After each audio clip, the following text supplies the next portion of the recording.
pen ola'r llinell hyn yn cael golwg to, cymaru, atgofio beth sydd wedi dod i flaen iddo. A wrth gerdded, bydd y meddwl yn gweithio'n galed yn pwyso a mesur fel wyt ti'n paso nhw gyd. A mae rhaid ni beidio anghofio rhan isa y llinellau fyd. Mae hwnna yr un mor yn gallu ni gymaint o waniaeth de. Odi ma fe, odi, tymod bod parchu bob feirniad ni'n gweld. Maen nhw gyd yn neud hyn a cymaru tymod y cyffyle sy'n ar ail linell.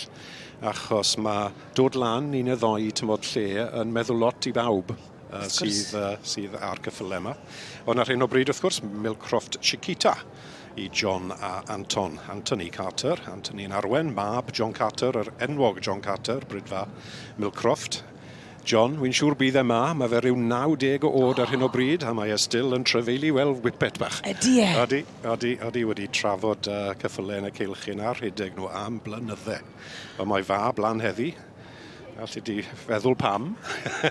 John, tym bach ar ei hen erbyn nawr. A dyna'r mab fyna? Dyna'r mab, Anthony Carter, ie. Pawb sy'n nabod yr teulu yn meddwl, wrth gwrs, mae Anton yn troi mewn i dad. Mae'n cerdded fel i dad fyd, a gwisgo het i dad. Fi'n nabod ar hat na. O, mae hwnna'n gyffyrddiad hyfryd.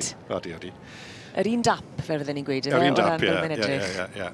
A mae'n disgwyl fel taw Milcroft Chiquita sydd wedi cael dod i'r brig, dod nôl mewn i... Ie, dyna fe, mae Chiquita wedi cael dod nôl i cadw i lle fel cyntaf yn y dosbarth hyn, Lemons Hill Red Kite, ac allan o Milcroft Dahlia. Sylwes ti fyna yn cyffwrdd i het? O, maen nhw'n polite iawn.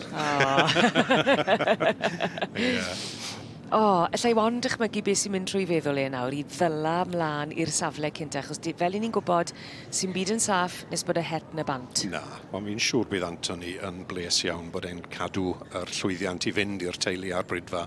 Milcroft wedi bod mor llwyddiannus dros y blynydde. Pleser gweld yr dyn weddol ifanc hyn yn cadw'r ponies yn fyw ar rhannu dad John Carter.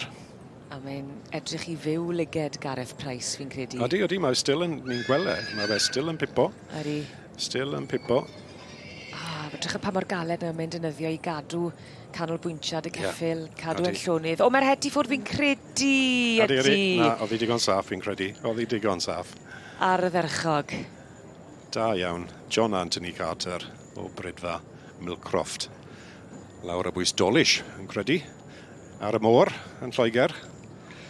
Wedi trefeili a doi geffyl a wedi cael garden goch heddi. Bydd John yn bles.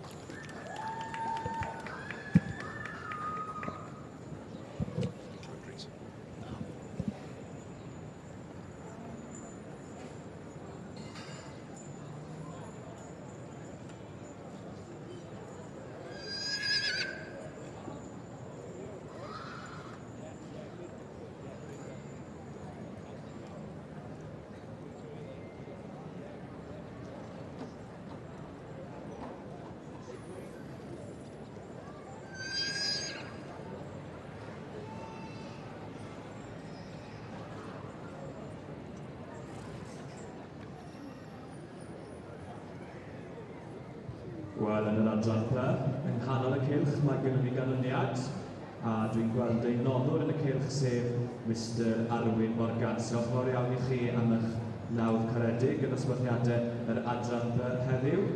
In the section B-ring, we have a result, and I can also see that our sponsor is in the ring presenting the result, Mr Arwyn Morgan. Diolch yn fawr iawn i chi.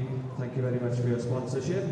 And winning that class today, class number 40, the Barren Mare o Gelding was number 473, J&A Carter with Milcroft Chiquita. In second, 488, Albert Weiser with Ferda Sarah Landlady. In third was number 481, Beth Loisel with Helen Hibiscus. In fourth was number 486, John Osborne with Merlod. Mae chi olygfa fendigedig a gyneiliad i'w thrysori i Anton Carter fyny yn arwen Milcroft Chiquita ar ennill yr adran yma, yr adran B a'r dosbarth i'r Caseg Wag a'r adfyrch dros 4 blwyddod. A mi fydd tad Anton, John Carter, wrth i fodd hefyd. Well, here I am, llongyfarchiadau mawr iawn I chi, Anton Carter of the Millcroft Stud. How is it feeling holding that red rosette in your hand? Oh, fabulous. Fabulous, thank you. A little bit out of breath, is it? Yes, it is, yeah. Now, I know that the Millcroft Stud have some great ridden ponies out there on the circuit and have for many years. Is it important to bring the young stock out here to see this kind of atmosphere? Yeah, well, I've had to take on the stud because my father's not very well. So it's been a bit of a learning curve for me, to be honest. I should be showing sheep and pigs here as well. Well, I can't say you're doing too badly. I think your dad would be very pleased. Yeah, thank you. Well, llongyfarchiadau mawr iawn I chi. Good luck in the championship. Thank you. Thank you.